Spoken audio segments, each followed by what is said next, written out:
नमस्कार। आचरण के साथ मैं हूं टीएन मनीष। हाजिर हूं आज का मुद्दा लेकर। आज बात ईरान व इजराइल के बीच 13 जून से छिड़े युद्ध की, और क्या ये युद्ध भारत के लिए एक बड़ी चुनौती के तौर पर सामने आ रहा है। क्या भारत की कूटनीतिक शांति की अपील इस पर असर डाल रही है। ईरान पर हमारी तेल की निर्भरता है, विकल्पों की तलाश है। इतना ही नहीं, भारत के लिए ऐसा धर्म संकट है जिसमें भारत खुलकर ना तो ईरान का ना इजराइल का, दोनों का विरोध नहीं कर सकता, दोनों का समर्थन भी नहीं कर सकता। ऐसे में भारत की चुप्पी और तटस्थता विश्व समुदाय पर क्या असर डालेगी, सबसे बड़ा सोच का विषय यही है। शुरू करते हैं आज का मुद्दा। भारत ने इस संघर्ष में एक संतुलित रुख अपनाया है, जैसा हाल ही में शंघाई सहयोग संगठन के बयान में देखा गया, जिसमें भारत ने इजराइल के ईरान पर हमले की निंदा में शामिल नहीं होने का फैसला किया, क्योंकि इजराइल के साथ भारत के संबंध आज से नहीं है।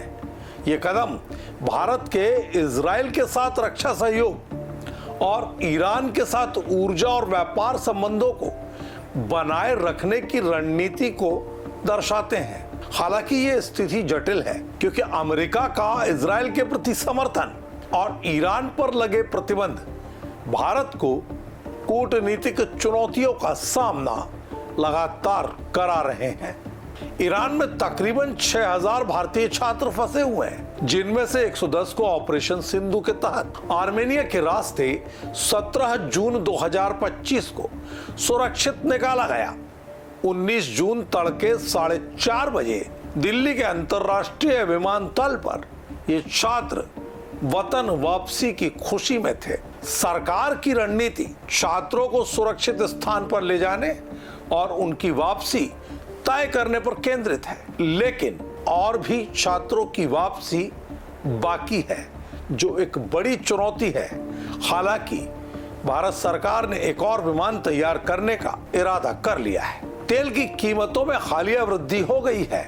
जल डमरू मध्य बंद होने का खतरा भारत की आपूर्ति को खासा प्रभावित कर सकता है। भारत अन्य स्रोतों जैसे सऊदी अरब, इराक और पश्चिम अफ्रीका पर निर्भर हो सकता है, लेकिन लंबे समय तक युद्ध चलने से भारत पर तेल की दृष्टि से आर्थिक दबाव बढ़ सकता है, यानी ईंधन भारत में महंगा हो जाएगा। इस विस्तृत विश्लेषण के साथ हम ईरान इजराइल संघर्ष के बीच भारत की कूटनीति, ईरान में फंसे उच्च शिक्षा वाले छात्रों की स्थिति, ऑपरेशन सिंधु के तहत उनकी वापसी, तेल आपूर्ति पर पड़ने वाले प्रभाव और चाबहार बंदरगाह में भारत के निवेश पर गहराई से चर्चा करेंगे।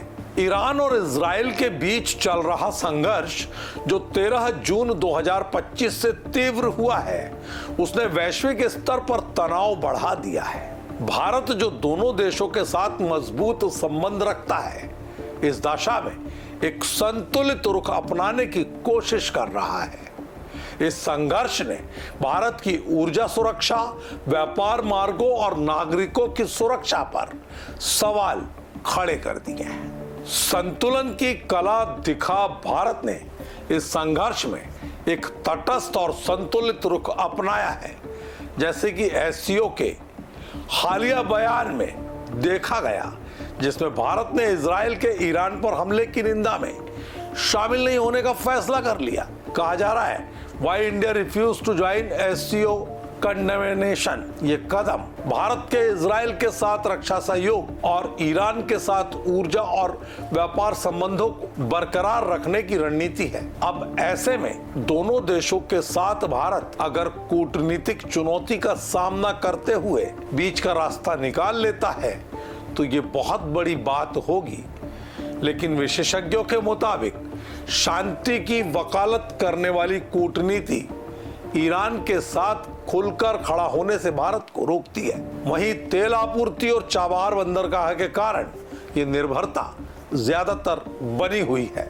अगर ईरान में फंसे छात्रों की बात करें तो भारतीय छात्र तकरीबन 6000 की तादाद में है। ज्यादातर जम्मू कश्मीर से आते हैं, वो फंसे हुए हैं मुख्य रूप से मेडिकल और अन्य पेशेवर कोर्स के लिए वहां गए हुए थे। इनमें कई छात्र तेहरान, शिराज और कुंभ जैसे शहरों में हैं, जहां हालात बद से बदतर और युद्ध के चलते खतरनाक हो गए हैं। छात्रों और उनके परिवारों ने सरकार से हस्तक्षेप की अपील की है। इसके बाद भारतीय दूतावास ने उनकी सुरक्षा के लिए एहतियातन कदम उठाने शुरू कर दिए हैं। अगर वापसी की बात करें तो भारत ने ऑपरेशन सिंधु शुरू कर दिया है और छात्रों का सुरक्षित निकाला जाना शुरू हो चुका है, लेकिन अभी बहुत बड़ी तादाद में हिंदुस्तानी नागरिक वहां पर मौजूद हैं। कई छात्र तो ऐसे हैं जिनको रोज मिसाइलों के हमले आमने सामने नजर आ रहे हैं। कई धमाके सुनाई दे रहे हैं। आर्मेनिया सरकार के सहयोग से संचालित ऑपरेशन सिंधु एक बार तो हो गया है। अब दूसरी किश्त में भारत सरकार लगातार स्थिति पर नजर रखते हुए कितने छात्रों की खेप वापस लाने में सफल होती है, ये देखना होगा। ईरान इजराइल संघर्ष ने तेल की कीमतों में तेजी ला दी है, जो 20 जून 2025 तक भी जारी है।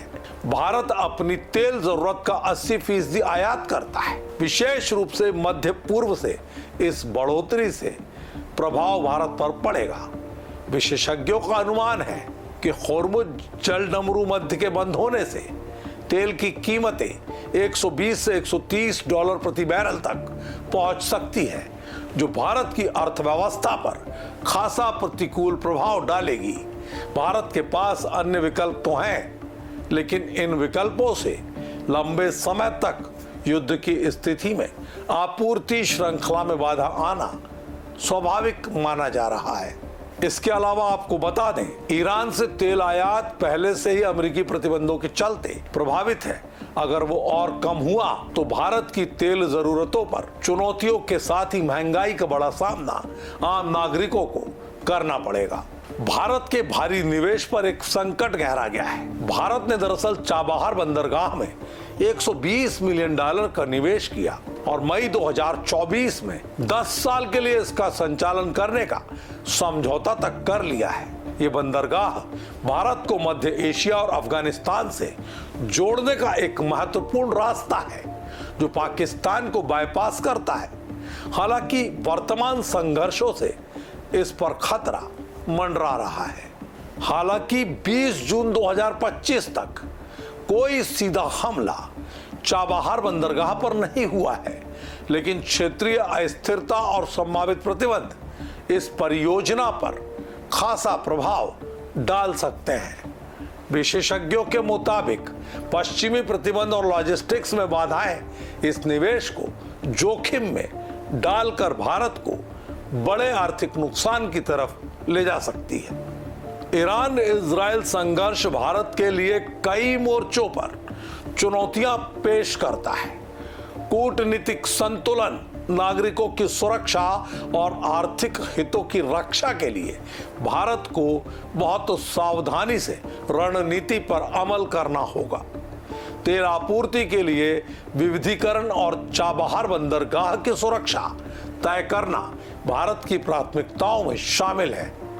क्या भारत को विश्व शांति के खातिर दोनों देशों के बीच जारी युद्ध समाप्ति के लिए हस्तक्षेप करना चाहिए? अन्यथा सबसे बड़ा सवाल तो यह है, क्या ईरान व इजराइल युद्ध तीसरे विश्व युद्ध की आहट साबित होंगे? दोनों देशों को यह समझना चाहिए कि अपने विरुद्ध एक युद्ध यानी संयम। ईरान इजराइल के मौजूदा हालातों के बीच भारत कहीं न कहीं मुश्किल में है, जबकि भारत की दोनों देशों से जो पकड़ है वो हमेशा से बहुत अच्छी रही है। लेकिन अमेरिका रूस का सुझाव मानने को तैयार नहीं है।